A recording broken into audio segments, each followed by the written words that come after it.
There exists a $3 object in every hardware store in the world. It has been used as a source of heat since the time of the Roman Empire. It requires no electricity, no fuel, no battery, no monthly bill, and it can heat a room during an entire freezing night, not as a supplement to heating, not as an assistant to a radiator, but completely replacing it. Soldiers used it in the mountains of Korea in the 1950s. Shepherds in the Scottish Highlands used it 4,000 years ago.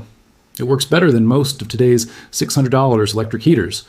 Then the heating industry was born, it became very powerful, and this $3 solution became knowledge that had to disappear. It was not buried because it failed performance tests. It was buried because it surpassed them all without exception. In 1792, a Scottish shepherd named Angus Drummond was found alive after 3 days trapped in a highland blizzard, where temperatures had dropped to 30 degrees C. His shelter consisted of a stone wall and a pile of heavy wool blankets. When rescuers reached him, they found something else beside him. 8 flat stones taken that day from the bed of a nearby frozen stream, each one heated in his fire before the storm arrived.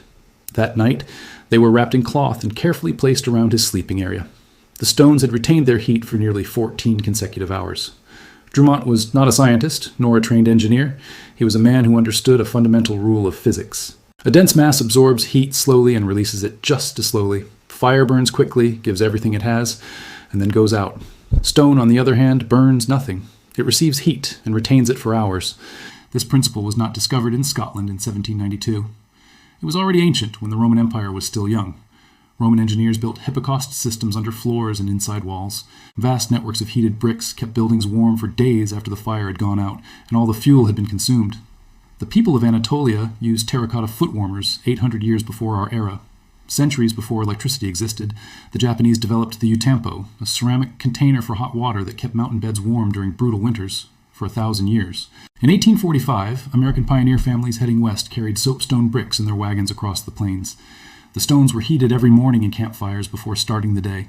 Children slept warmly even when temperatures reached 30 degrees Celsius, not because their families were wealthy or had expensive equipment, but because they understood a simple truth that we have been made to forget. A dense material retains heat and costs almost nothing to use. In 1920, the coal and wood stove industries controlled heating. By 1950, electric heaters had entered consumer markets. By 2020, the global heating equipment market had surpassed $140 billion annually. $140 billion every year without exception, based on a central premise repeated in every advertisement. Heat requires a machine, a product, a monthly energy payment. The brick method reduces that premise to nothing with simple physics. You cannot sell a subscription to a fired clay stone. You cannot install a smart thermostat inside a simple clay brick. You cannot charge annual filter replacements for something eternal. So the industry funded comfort research and efficiency tests that never once asked the question that a shepherd in Scotland already knew the answer to. This is where science becomes truly irrefutable. Brick and dense ceramic have a specific heat capacity of approximately 0.84 kJ per kilogram per Kelvin. A standard clay brick weighing about 2 kilos, heated to 120 degrees Celsius in a fire, contains enough stored thermal energy to release gentle, steady heat for 6 to 10 full hours inside an insulated tent or small shelter. Not a burst of heat, followed quickly by cold, but sustained radiation. In 2011, researchers at the University of Bath conducted a study on passive thermal mass in low-energy shelters. Their published conclusions confirmed that fired clay brick retained heat at rates comparable to specialized materials that cost 50 times more.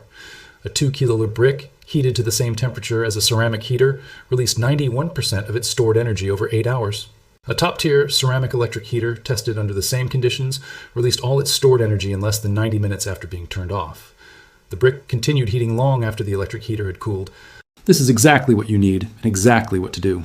First step, find a standard clay brick or fire brick in any hardware store. Not decorative brick, not lightweight block, only dense clay brick. The heavier it feels in your hand, the more heat it will retain. A brick costs between 50 cents and a few dollars from any supplier. Second step, heat the brick to about 100 degrees Celsius. Use a campfire, a rocket stove, stick, gas burner, or a standard household oven. Place the brick inside or next to the heat source for a full 40 minutes. The brick should be very hot to the touch, but it should not glow red. A red glow means a temperature above 400 Celsius and risks causing cracks. What you want is slow, even heat that penetrates through the entire mass of the brick. Third step, wrap the heated brick in a wool cloth or thick canvas. Never place a heated brick directly against the skin or against flammable material. The wrapping slows the release of heat and protects against contact burns. Fourth step, Place the wrapped brick at the foot of your sleeping bag, in the center of your tent floor, or against the wall of your shelter. A standard brick raises the temperature of a tent by 4 to 7 degrees for 6 to 8 consecutive hours during a cold night. 2 bricks maintain comfortable sleeping temperatures throughout a cold night, down to approximately 90 outside. A camper documented this process in Oregon in 2019 at altitude, where temperatures reached 8 Celsius at 3 a.m. on a clear mountain night. He reported sleeping comfortably all night without a sleeping bag designed for temperatures below 6 degrees. That sleeping bag sells for $300. 2 clay bricks at 50 cents each, no electricity, no fuel after the initial fire. One important limitation must be acknowledged. This technique works best in enclosed spaces with low air volume, small tents, emergency shelters, closed vehicle interiors, cabins. In large open rooms with high ceilings and poor insulation, the physics still works. The thermal mass still releases heat throughout the night, but the heat dissipates more quickly into large volumes of open air.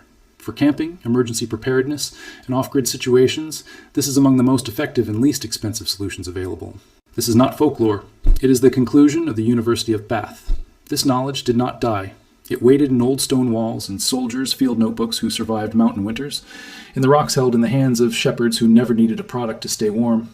It survived because physics cannot be repealed by marketing money. Heat enters a dense mass slowly and leaves it slowly. That law existed before the heating industry, and it will outlast it. Every brick that is heated is a sale the industry cannot make. Every camper who sleeps warm without an energy source is living proof that the most effective solutions have always been the oldest ones. Billions were spent to make sure you would never believe it.